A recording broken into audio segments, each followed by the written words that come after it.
Hello and welcome to the Squeaky Bum Time podcast with Mike and Laurent. It is a special Monday, September 20th episode. Wow. Mike's on the road. I'm in the office. Chelsea Purr. Cristiano delivers in a PK-laden West Ham lunatic asylum. VAR saves City and Brighton, which we'll talk about a lot. But first, Mike, your game was not quite all in the face, but it was definitely a slap in the face. So, how are you feeling about your precious Spurs and their event? And we'll sort of combine it into a big Chelsea Spurs Yeah. moment. Yeah, I'm unhappy. But it's funny. I'm not as unhappy as you would expect me to be for a 3-0 loss at home to a rival like Chelsea, right? Mhm.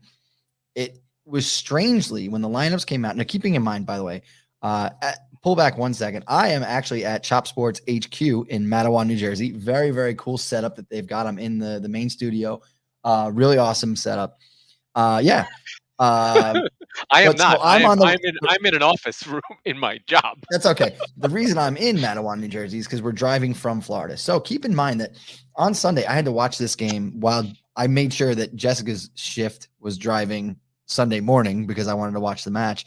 And I've driven pretty much the entire way other than that. Let me be clear. But so I was like, hey, this 4-hour period is yours. Okay. Like, just leave me alone. I saw the lineup come out. I was very happy. Sonny back in the lineup. Bergwijn was hurt and unavailable. And I thought the interesting thing was that Chelsea did not seem all that interested in what was frankly a London derby.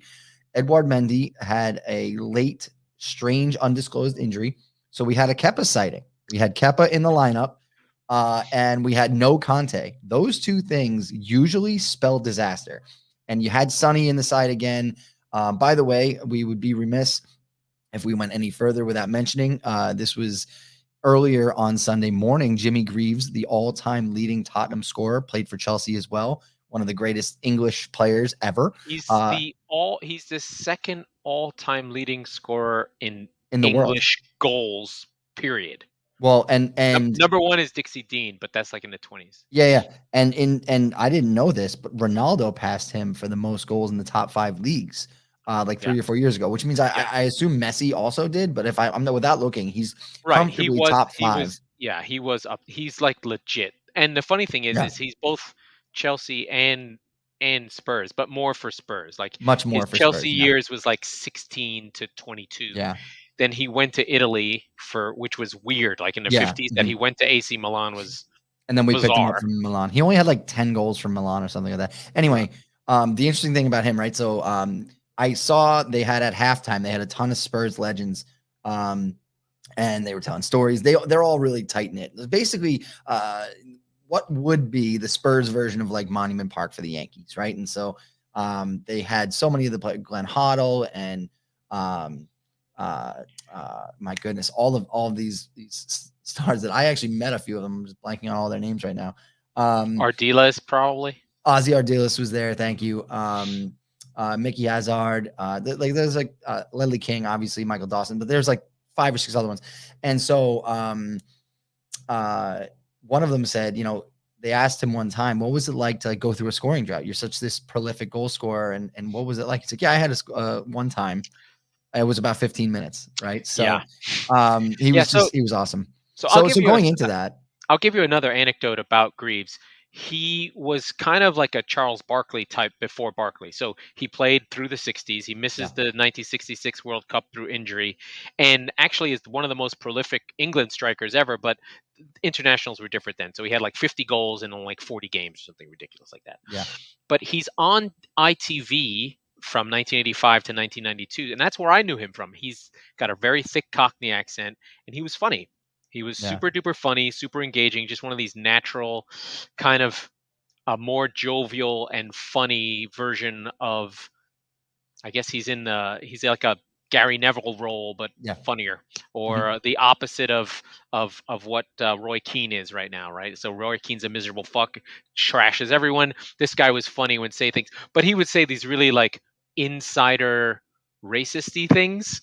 Well, like Englishy race, he's like, well, he's a Scottish keeper. He couldn't get a nickel off him. You know what I mean? Like things like that, right? Because the English use the Scots as the cheap one in like Right, right, right, in right. the in the if they do the old Catholic Jew and a Gentile jokes, the Scots are the Jews. Yeah. Anyway, we don't do those jokes anymore.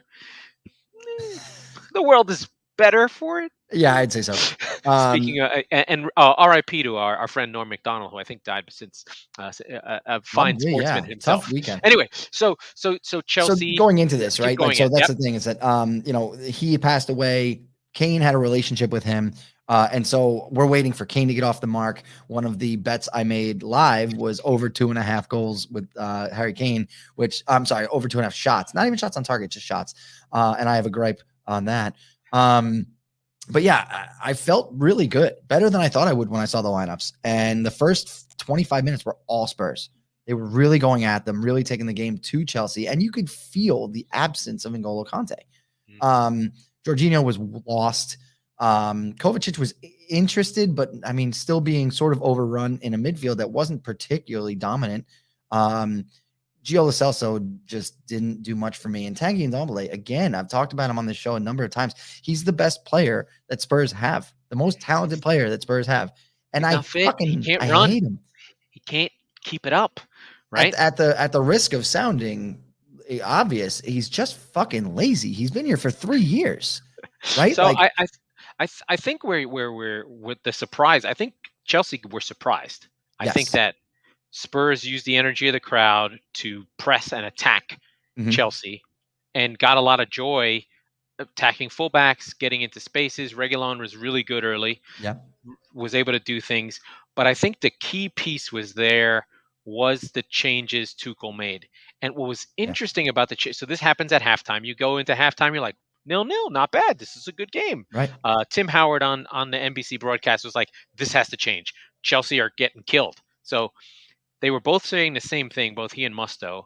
And the irony of it was the change that Tuchel made looked defensive. So the Mhm. change was to take Mason Mount off and put Kante in. Now, at that point, that means that Chelsea now has 3 defensive midfielders in. Right. But that change completely changes the space because Kante's just becomes everywhere, starts blocking everything. And I don't have a better way to put it. Spurs vanish. They just have no way to handle it, or they don't have a plan, or they have no system, or the energy was sapped out of them. They just not capitulated. I wouldn't say that. They just the quality of Chelsea just turned up. I will on the back end of that. Lukaku did nothing. I thought the central defense was really good for Yeah. Spurs. I It's agree. in the midfield that everything just disappeared. I felt like Delhi was running and trying to get to places, but didn't seem to be able to affect the game. He seemed to be trying to. You felt like he was running and always like a half a step behind. Yeah. But I think, they had a dominance in the midfield. But then when Kante came in, he's 2. He just feels, that was the note in my head. I was like, why does it always feel like Chelsea has more people on the pitch Mhm. all the time? Because it's the 3 and the 3, right? So they play a midfield 3 with the 3 at the back, and then they have an extra man because they play the wing backs. And Rudiger seems to be, he just comes out. You're just like, Yeah. where did he come from? Like a ball gets into Kane between the lines, and Rudiger's there, and you're like, well, Yeah. that means someone's available, but Somebody has to be running in the channel or something, and there it was just nobody doesn't there. happen. It doesn't happen. And so that you're absolutely right, because Kante effectively swallowed up Ndombele, Lo Celso, and Dele Alli all by himself, essentially. And you're right. In playing what's effectively a 4-4-2 diamond, you don't have Sonny going wide. You don't have anybody really in the channels either, because Sonny's basically standing still. And And there's no room in behind. There's nowhere to exactly. go, right? You're So basically playing into their hand. right. 2 blocks of 3, you're basically sitting Kane and Son in the middle of the 2 of those blocks, and you're like, do something. And there's nowhere And to go. and so that's the thing. Like, as I thought about the Champions League final, and I thought about how Chelsea play. They make good teams and good players seem like they don't know what they're doing. You're like, how? why can't anyone move the ball through Right. anything? There's just nothing. I don't know how they do it. They're drilled well. Rudiger is in the right place. Azpilicueta is a good defender. They seem to interchange well. And then when they do get the ball, they can pass out because they don't lose it, right? Like Mhm. Kante makes the right passes. Jorginho's fantastic on the ball. And Sure. Kovacic is really, really technical. And your goal comes from not, I mean, I know every single set piece goal has to be a mistake. I don't think Delhi was particularly bad on it. It's just they made a run behind the wall, and Yeah. Silva got up before him, and he was like, "Oh Mhm. fuck, there he is," and he headed it home. The second goal, I think, It was a bouncer. It was Conte oh, it was a actually. deflection from Yeah, that's a Conte. shit Could goal. could And at they which have got? point I turned it off because again, Yeah, I'm in the but could car he with have a gotten out to it? Like you, if you were watching Chelsea and someone said, "Oh, if there's one player to let shoot, just let Conte shoot. It's no big deal." Fine. ping And then pong. then Yeah. by the late part, the Werner comes on, you're already out of gas at that point, and Yeah. Rudiger has like a striker's goal, which is like, so so basically Chelsea have won 2 games in a row where they won 3-0, where they were bad Fine. and had to make Yeah. changes to win them. So I mean, like we said before, Chelsea are really looking strong. They have different ways to win. They won this game on 2 goals by defenders and the most defensive midfielder in the league. You relatively held their attack in check. Like Yeah. nobody did anything. You So weren't getting battered. You just lost. I want to go back to yeah, of course. I want to go back to the first half though, because again, promising lineup. And how you beat a team with three at the back is that the wings are going to be wide open, right? Especially Gotta Marcus Alonso has no you fucking gotta idea how to defend and you gotta move the ball quickly from and side moving to the ball side. quickly. Understood. Yeah, It's but hard. but you already mentioned it. But Region was everywhere in the first half because that's the side where you have all the joy you can want, and so he got in, and the one opportunity that I'm still ruing was he gets in on effectively a 2-on-1 and on his left and never once thinks about shooting. No. He gets inside the box and tries to square it for Lo Celso, and I think it was Rudiger gets in the way. Good positioning, clears the ball, and really from that point on, and I'd say that was about the 30th minute. That That was was it it. for Spurs. Yeah, and Silva was really good. Like one of the things that Yeah, really he was. bothers me about Silva and some older players is like you the profile isn't right, but there's something still good about them, and you know that your team doesn't sign them. Like I just think City could do for a really old player, right? Like a real Yeah. old head. I mean, we have Fernandinho, and we'll get to the City game. It's just like god damn it. Or you look at we'll talk about United in a second. You see Ronaldo. Yeah, he's 36. He's fucking awesome. Let's use that. Let's use that segue, Yeah, okay? yeah, Because for sure. I mean, this was the first time I really got to watch Cristiano Ronaldo. I did not see the first game all that closely, and it was just something where I was like, "Oh my god, he is so dominant still."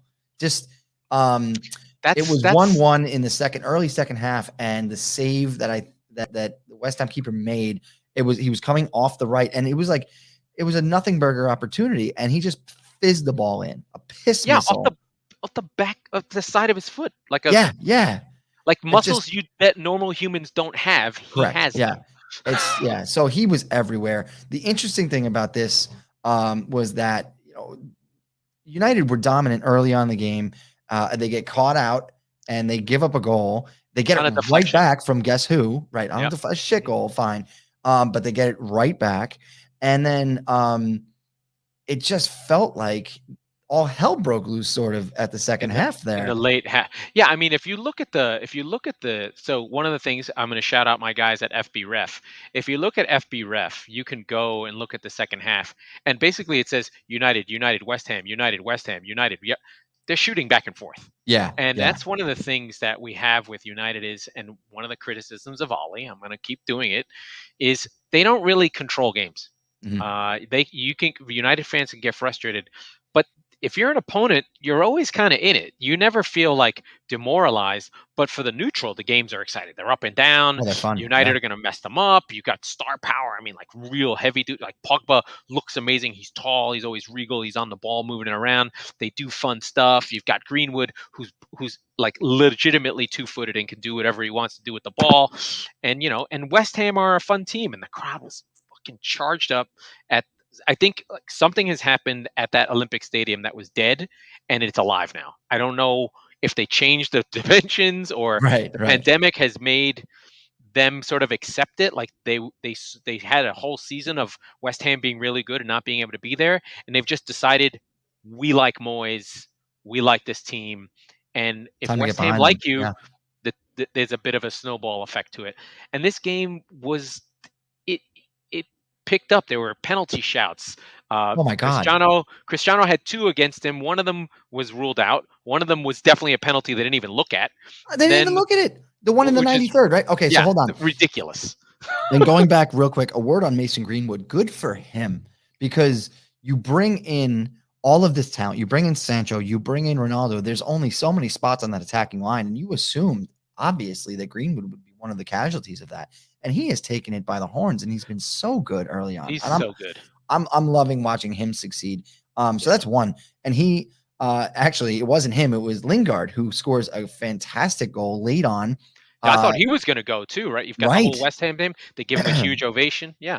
Yeah. And so West Ham was the team that was expected to sign him. They had him on loan last year. And, he scores this great winner against them, but almost not, right? Because it's 2-1 in the 89th.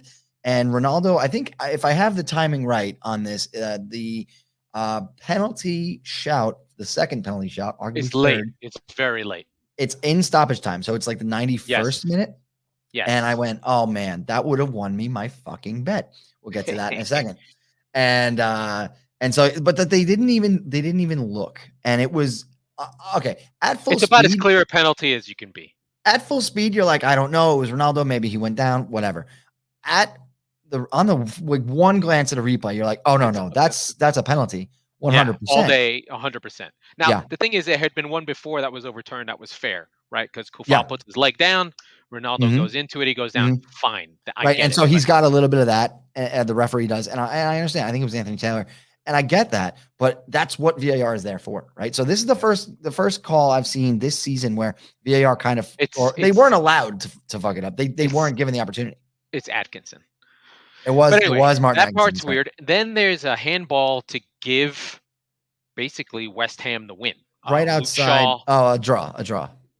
Yeah, a draw. And it's a handball under the current rules. I don't like it. Fine. It's a shit call. It's a shit rule. It's a fine call because that's what the rule is. Moyes does Euro 2020 England. He brings on Mark Noble, basically a one-club man who's played his entire career at West Ham since 2004. He's now 34. His record at penalties is 39 taken, 35 made. He hasn't missed a penalty. He missed a penalty in 2017 is the last one he missed. Yeah. And he comes on just to take it, and he fucking misses it. Now, there's two things going on. There's 2 things going on. De Gea hasn't saved a penalty in 4 years, 20-something penalties in a row, and Noble hasn't missed in 5 years. There's an immovable object here that logic says you could do it, but everything about it was the wrong thing. In a weird way. It's like, yes, you should do that, but don't do that. So I was mad when I saw they got the penalty and I saw him come off the bench. I went, okay, because I hate Mark Noble. So I was like, fuck this guy. Come on. So Mark Noble comes on and he misses, and United pull another one out of their ass. I mean, if there's a luckier manager, it's Ole Gunnar Solskjaer. He's not good. I don't care. It's weird how It's weird how the cosmic luck follows teams, right? It had Liverpool's back for a while. One would argue it still does from time to time. And now I think it's turned, and I think it's completely in United's camp. I think part of it is more talented teams generate better luck. Of course. There's that. Course. Then the other piece is I do think big teams get calls a little bit, even if it's marginal, even if it's out of every 100, they get 51. Yeah. That's enough, right? But just because it's natural. Someone's making calls. And so, we'll see it in the City game. Like the next game we cover is just calls happen. Like City should have lost and United should have drew, and City played awful. And there was a penalty in the second half. Ward-Prowse would have taken it, and he's standing there with the ball in his hand. The VAR, he's ready. VAR goes, nope. Yeah. So it was a double jeopardy. So as we segue into City played Southampton at home, a game that I think Southampton were plus 1,200 to win. I don't know what the draw number was. It had to be plus 600 at I was gonna least. say 500-600. Yeah. And Southampton had one of those games where they played hard. City had one of those games where they didn't. The irony being Pep yelling at the fans during his press conferences to say, we need you guys to show up, and Yeah. forgetting to tell his fucking team to show up. They don't show up. It's the regular lineup. Raheem's through the middle instead of Ferran Torres, and City just don't create anything Yeah. somehow. They had that classic. They had a flurry in the beginning. Could have had a few shots. Could have had a few goals. Didn't work. Didn't get anything through. City took 16 shots, only one on target. They just never really created anything amazing. You felt like Southampton were, if anyone was going to win the game, they would. Fernandinho looked 36 for the first time. And I think this is the game that I was sort of going, oh, look at Fernandinho. He's making forward passes early, but then later in the game, he's running out of gas and he's just losing passes. So uncharacteristic. City moving the ball, losing it all the time when they're trying to build up. It's the first time that I went, oh, Rodri does stuff. Right? Yeah. It's that ticking over, boom, boom, boom, the methodical stuff, taking the ball, turning it and passing it, taking the ball, turning it and passing it without losing it or without fucking it up. So that linking piece that really is a hub, and he just moves things. And City could never get any attacks going. City scored a late goal in the 95th minute, 94th minute, but Raheem Sterling was adjudicated, as they like to say, offside. So City did get a late winner that they VAR took away, but they should have lost. Kyle Walker's challenge on another day. Wait, they called it as walk me through that. Because again, this is not a game I got to see any of, but I was tracking it a bit. Armstrong comes through on a good pass, probably from Ward-Prowse. I don't remember. Maybe it was Romero. And Kyle Walker's coming from an angle to his side of the box, and he simply steps across a bad touch by Armstrong, and Armstrong goes down after being stepped across. Nobody gets the ball. There's no ball, but there's no kicking of the leg either. It's simply Kyle Walker is stronger than you and got in front of you. Right. And so he does go over in real time. It looks like a pen. I mean, but when you see it in slow-mo, it's not. But in real time, it was double jeopardy. It was a PK and he got a red. Okay, so that's what I was going to ask, because I was trying. Like I said, I was tracking the game and I saw that Kyle Walker had a red card overturned. I hadn't seen any of that. And so it was a foul in the box. Yes. And didn't they outlaw? He was on his own. Didn't they outlaw the double penalty? It's on a handball. It's on one of versions of it. I don't know which one it was. He was the last man in and sort of kept. He came flying in from the side, so from his permission. But listen, I don't even think McCarthy had to make any saves. Like City just didn't do anything, and I think it's because Sterling was through the middle. He doesn't make the same runs as Ferran. This is just, and the narrative is always going to be whenever City don't score, they need a striker. Yeah, it's going to be this way for the whole season. I do worry when you look at Liverpool basically taking 25 shots a game and just Mo Salah scoring every game, or Sadio Mane scoring, and the Anfield thing, and you look at Lukaku scoring goals and then they're able to win without it because everyone's focusing on Lukaku, or you look at United with Cristiano. It's a glaring hole when you compare it to the competition. And it's just, City are great. They have two great players at every position, but there's something to guys who want to score goals. I think it's the mentality piece. It's not talent-wise. It's just, I am scoring this fucking goal, and there's nobody on City that says, I am scoring this fucking goal. There's plenty of guys that say, I'll set up this fucking goal. Right. But there's not enough. There's guys that want the ball, they want to do stuff, but there's nobody that's like, I'm scoring this now. What are you doing? Like, Craig Which Burley, is ironically, this would have been the perfect team for Cristiano Ronaldo, because he's I'm scoring the fucking goal now. Yeah, and I think one of the things that Craig Burley made a really good point about. I know you're shocked, but he was like, "Listen, all this modernity, all this shit, putting balls in the box and crossing them in and heading goals in, you may be as fancy as you want. You still score goals like that. Yeah. That is still real. You still need to do that. Yeah, sure. And City literally cannot do that. Right? Yeah. They literally don't score goals pass, from strikers on right. They need Jota, they need Watkins, they need someone to do something that's not nothing. right? Mhm. Like Callum Wilson would be fine. Like anyone. I Yeah. mean, I'm like Jermaine Defoe. I'll take it. We said Danny Ings in the Yeah, summer, you know? Danny Ings has been great, but less on a as a setting things up. He's just a good footballer. He's the only reason he's not on one of the top 6 is because he has a knee of a 76-year-old woman, Yeah, right. right? But yeah, so Liverpool, right? We have to cover all our bases on the whole gang. Um, but I think before we talk about Liverpool, we should talk about our friend Joe at Attitude of Gratitude. Yeah, let's do it. We're in his hometown. We are. Mike probably saved money to buy gas That's right. to drive all So, the way, and yeah. I am saving money for lunch. But go to Attitude of Gratitude Consulting, and Joe will help you to save money in any way he can. Look, he's even got a little app that helps you save money. There's Joe. You can go find out who he is. And we're really excited to be have you in the studio with the Yeah. guys, and maybe you'll get to go pop by and see Joe. Look, he's even got Well, so that was testimonials and everything. so I this is my first time, actually being here, and I'm gonna try to figure out a way to get back soon. But I was asking him a little bit about, a little bit more about some of the guys who sponsor the shows and all that stuff. I talk to Joe all the time, but I was like, so how do you guys know him? And blah blah blah. It's just it's one of these things where he's just a guy in the community, and it's someone that there's so many things in life where you need someone you just unequivocally can trust, right? And that's kind of the way that these guys kind of describe Joe. And so that's kind of where, like I said, I've been talking to him. We've told you, he's helped me save for the wedding, for this trip, the whole, hey, Mike, I know you got the stupid dog. Okay, we'll find a cheaper dog friendly hotel, right?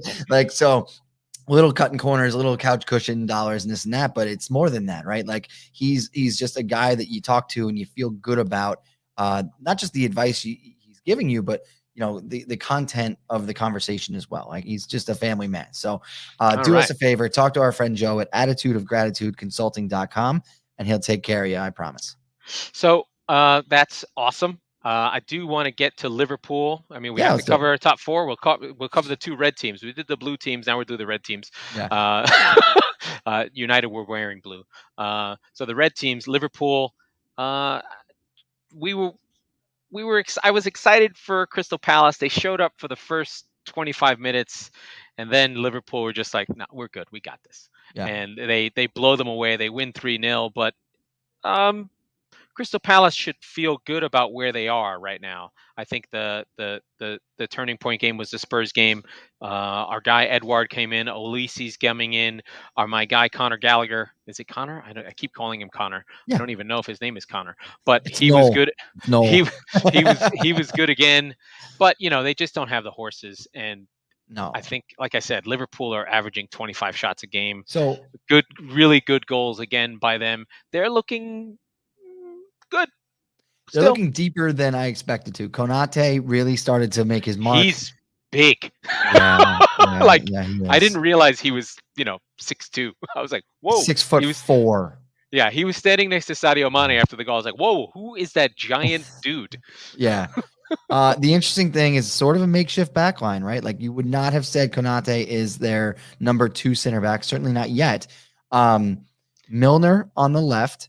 And Tsimikas, I'm sorry, on the right, and then Tsimikas on the left. So you didn't have Robbo, you didn't have Trent Alexander-Arnold, and you still basically buried Crystal Palace.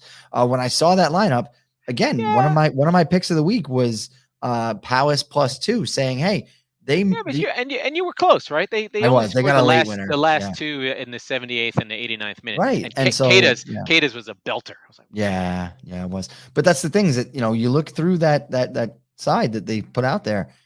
This is nowhere close to Liverpool's top 11. And this is the difference between the Liverpools and the Man Cities, and I suppose United because they're deep enough, and the rest of the pack, right? Mm-hmm. When Spurs went to, now granted, this game also, to be fair, is at Anfield rather than Selhurst Park. That's a big difference. But when you look at the team that Spurs were forced to put out because of all the bullshit during the international break at Selhurst Park, that's a team that would put a lot of fear into a lot of hearts of Spurs fans, myself included, and it showed, right? They just never had any attacking powers, any interest. And Skip and and Winks, and so it was not pretty.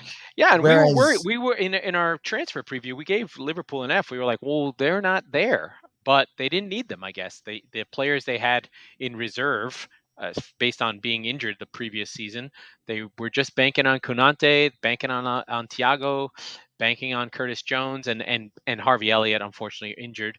And you saw Origi come in, and James Milner's 36. He's Yeah. been playing since he was 16 years old. Yep. He's on year 20, and he can still give you 15 starts. He can He'll give still you a give you shift. 1,000 minutes and won't fuck it up. And and he's got legendary status now. I mean, City let him go 7 years ago. It's Right. like, wow, you're good. So I did not expect to see this much of a, shall we say, Liverpool B squad, and I expected a better result. And I got more of a B squad than I thought, and I did not get the results. So that's how that weekend went. And the thing was, and Klopp said this, and this is a really valid point that we'll talk about Arsenal.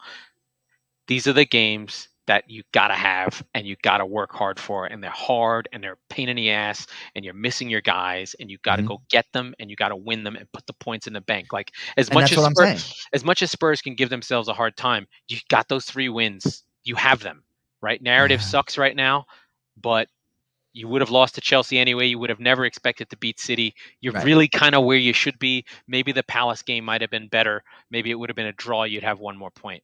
So I think, especially I think what I got from the Spurs game, and when we talk about Arsenal, because North London derby, they played well in the first half. That Spurs should go, we have something.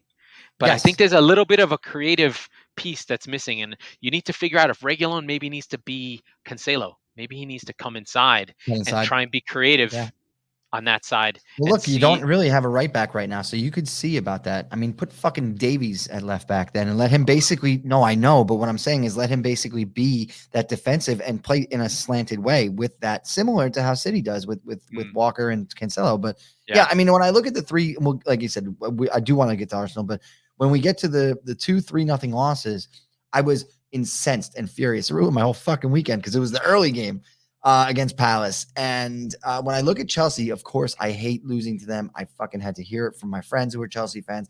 I just despise everything about them. But I'm far more encouraged by that first half performance. Look, when the champions of Europe bring on the best midfielder, arguably in Europe, which, by the way, is not fucking Jorginho, and he completely changes the game, all you can do is tip your cap. You need your stars to basically go steal one, and they didn't. Part of that's down to the scheming. Part of that's down to the formation. We didn't get to talk about it, but you got to be worried for Kane. Is he there? No, I'm not. Will he get there? I don't know. I would be. Well, you didn't have any lateral threat for him to, right? Like I said, is Mora that important? Where's Mora? Mora's hurt. He got hurt. All right. They do need that second speed guy to go. But that's what I'm saying Son. Is that because then you can mark Sonny and it's fine, right? I got it. But that's right. Yeah, exactly. So I'm not concerned. Everybody, that's the clickbait nonsense this week, and I expected more from Kane, but he needs something around him to draw attention away from him so he can thrive. If he's going to be on a 1-on-1 scenario, he's going to be fine. But if it's a 3-on-1, nobody in the world's going to be able to do that. So yeah, his goals will come. He'll get a brace against somebody shitty. He might score against Arsenal. He does love a goal in the North London derby, especially at the Emirates. But he's going to get off the mark soon, and then he's going to blow up against a shitty team. And then we'll start to, like you said, Spurs are where they should be. I'm not happy, but I'm not as, fire everybody, throw everything to the wolves. So so you have your North London derby coming. Arsenal, we've talked about them. They are getting off the schneid. They put a lineup out that was their real lineup, right? Kearney, White, Gabriel, Saka, Odegaard, Emil Smith-Rowe, Aubameyang, Tomiyasu is looking good. Pepe, but he's there.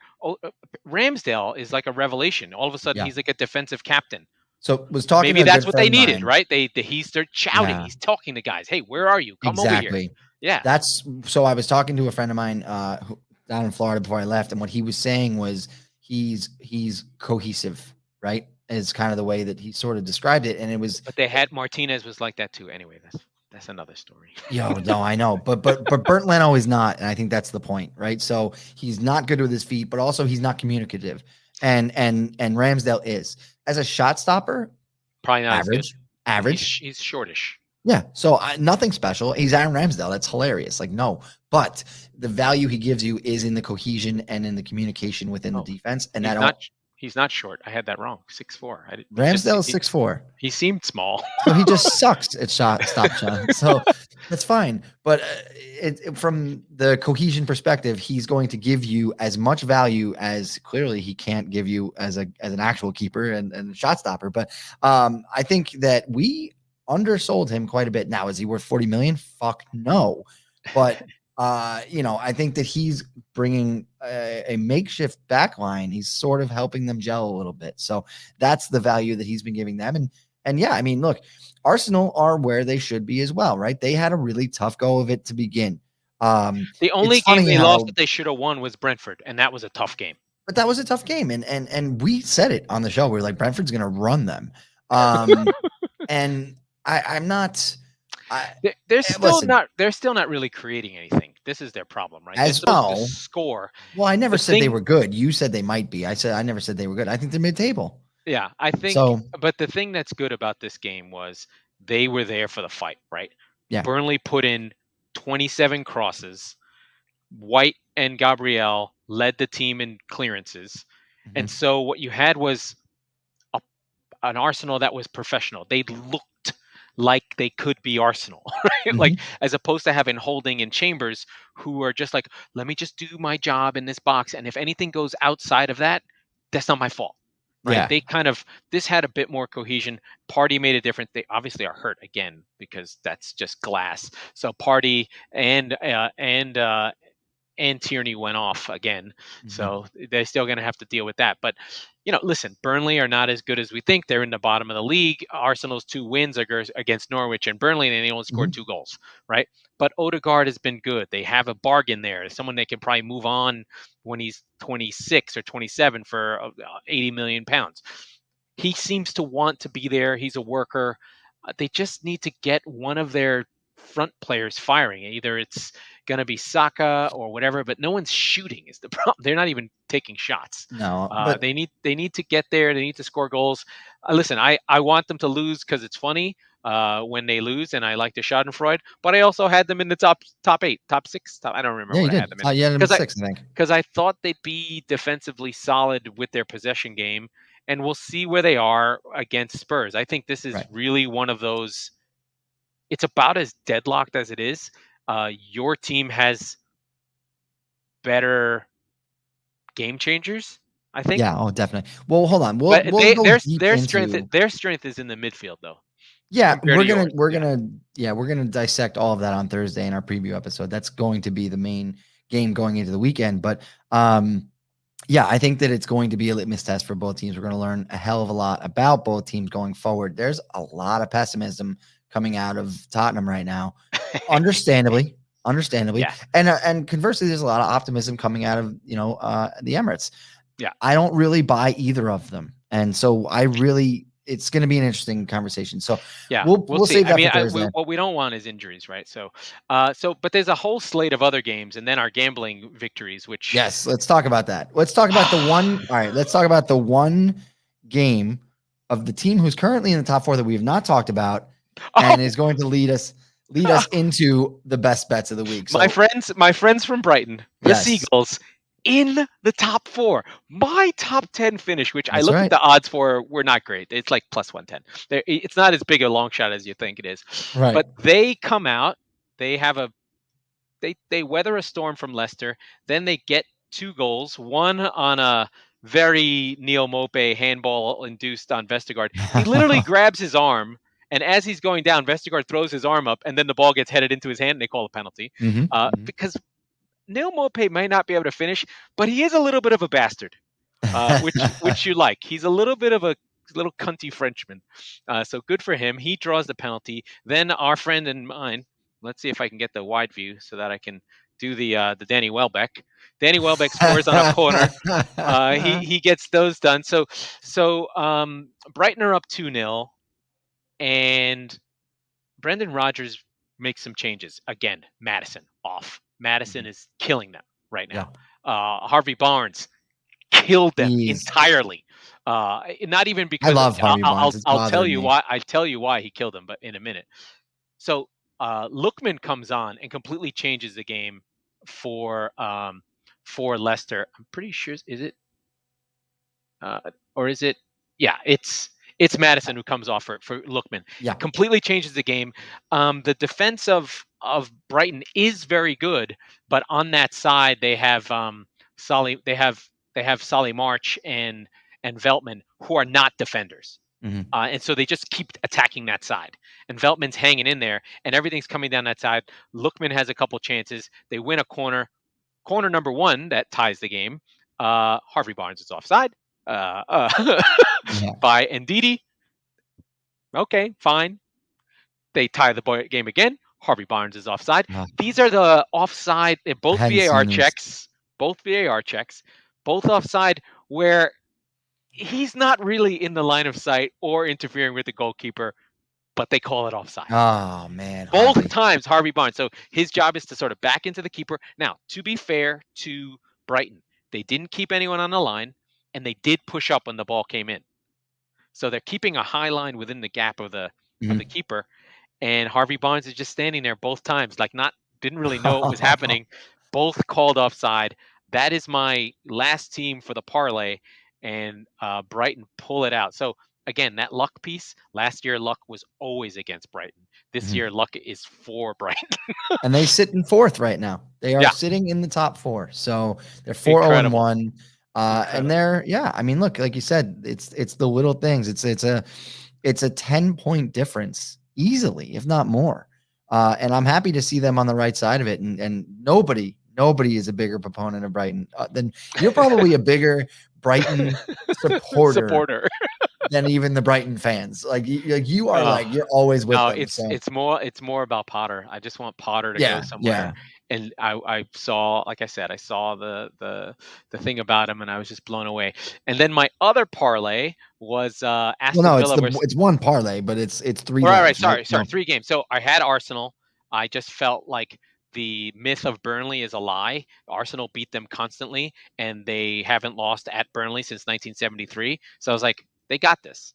They're better than this team, and I think Burnley are really on the decline. No changes, no new players, nothing. It's the mhm, same fucking 11 guys for 5 years. So fuck them. The next game that I won was Everton at home. Was Aston Villa at home versus Everton. This is the Leon Bailey game. Comes on for 20 minutes, assists and scores. mhm, One of them is an own goal, but it's kind of like an Olympico, goes off of Digne's head on his corner. Then he comes in and scores on the break, and then he goes off with an injury. So it was like a trifecta. Amazing stuff. First, it's Matty Cash, one of the original Spice Boys that we used to talk about when that's right. Aston Villa was playing Barkley, Grealish, and Target. I don't. Barkley's dead. I don't know where he I is. guess I so. think he must be on the under 23s for Chelsea somewhere. But Rafa de Benitez team is beaten. To be fair to Aston Villa, they're missing a lot of guys. So Rondon plays instead of DLC. Their defenders are Begovic is in for Pickford. So I mean, I don't even know if that's much better, but they're depleted a little bit. But Iwobi's playing, no big deal.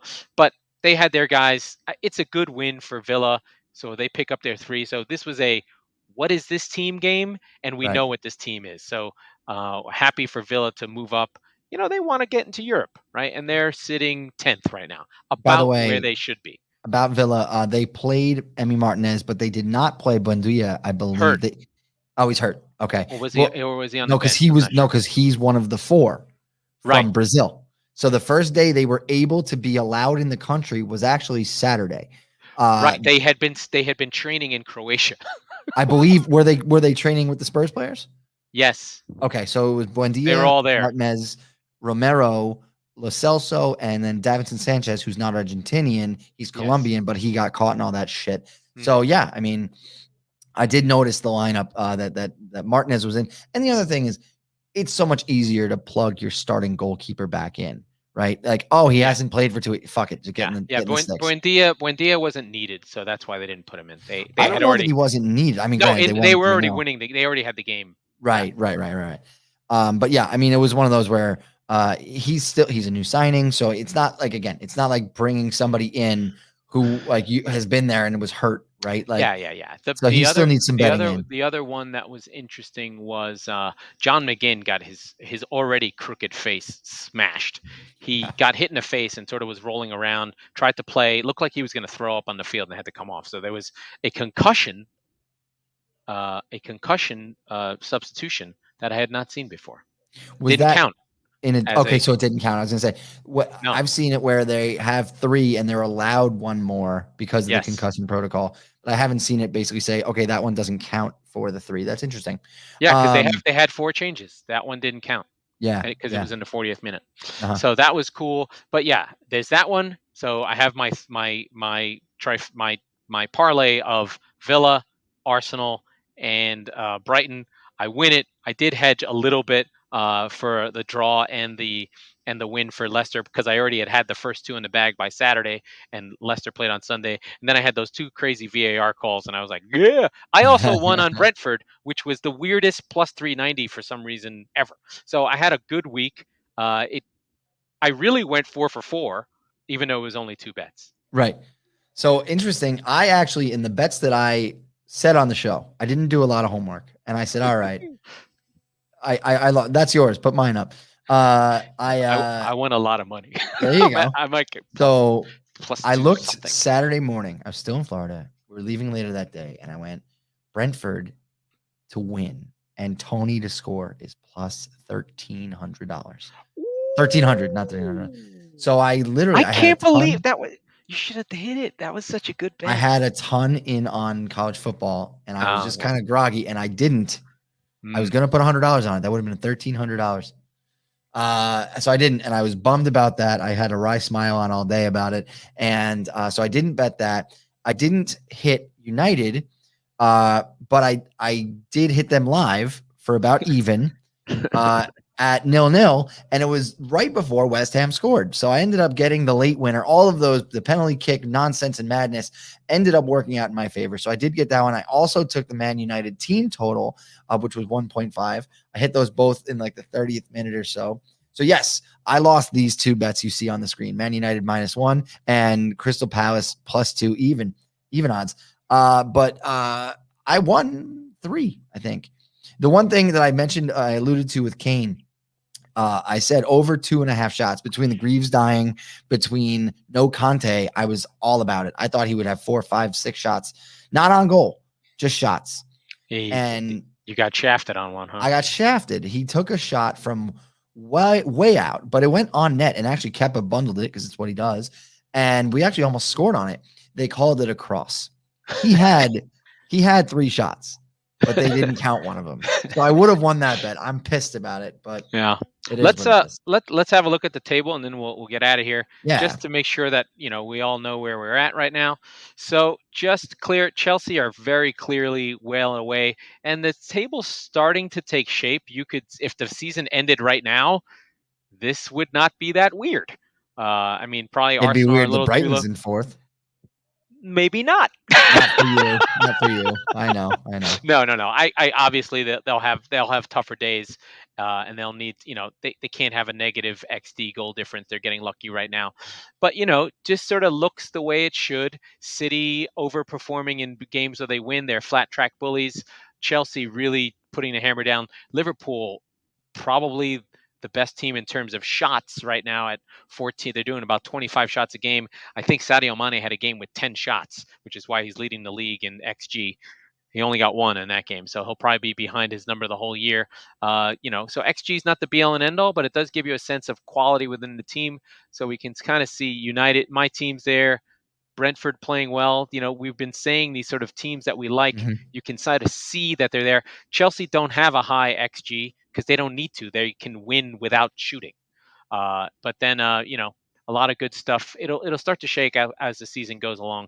But that's where we are right now. Chelsea in first, Liverpool, United, Brighton, City, Everton, Tottenham. You'd expect City will be in that Brighton spot any day now. And on the back end, yeah, Newcastle, Burnley, and Norwich, right? The interesting thing there Norwich is terrible. Yeah. In Deitch we trust. Maybe Newcastle.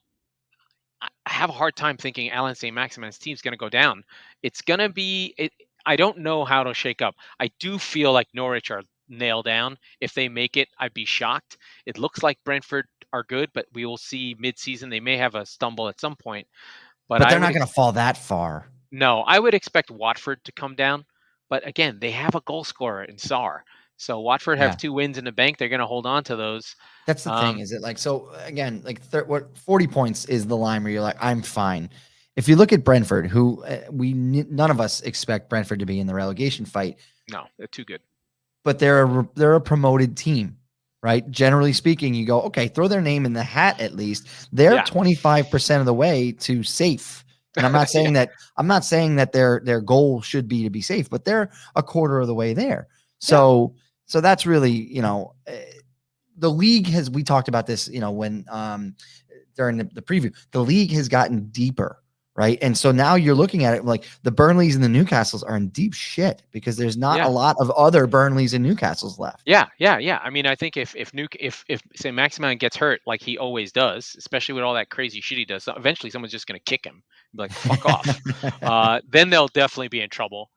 Burnley, we trust, but you got to think that they'll find a way, but maybe not. Well, Burnley, then, again, Burnley we trust only because they've always been, there's always better been than the 3 another, shittier teams, right? there's always been a sucker, right? So they're the sucker now. I think there's the Crystal Palace might fall into it. I had them in my 3, I believe. So Yeah, the team that I'm worried for, who, by the Southampton way, are a little funky, but they just got 2 draws, one against United, one against City. That's not a team that's going down. And Wolves are too good. Wolves are too good. They Yeah. actually were 5th before this game. They were 5th in expected goal difference. So, but I mean, that's the danger, right? We know why their expected goal difference is what it is. It's because of Adama Traore creates and gets into positions, and we know he doesn't score. So they're it's into always going to Rozier. have a good number, Yeah. right? No, that's true. We know expected goals is for like unknown unknowns, or you don't watch. Like I know why they have a high expected goals. It's because that one guy sucks, and their striker that they rely on has PTSD. He should have had cracking his head. He should have at least 1, maybe 2 on Saturday or Saturday. So I think they're going to need we do have to wrap it up because we're on time and you've got to go places. So that is that. Yeah, let's get out of here. Okay, that was the Squeaky Bum Time podcast with Mike Salerno and Laurent Courtines. We are the football wing of the Chop Sport Network, where Mike is over his shoulder. That's we right. record on Tuesdays and Fridays, so be sure to subscribe and get your podcasts so you never miss an episode. And if you're listening on Apple or any other podcast platform, please rate and review the show because it makes a massive, massive difference. And I forgot to mention the Germans. I believe that there were U-boats in the Hudson River and they shelled New Jersey. Is that true? No, I believe so. I believe so. I saw a couple on the drive. All right, that's it.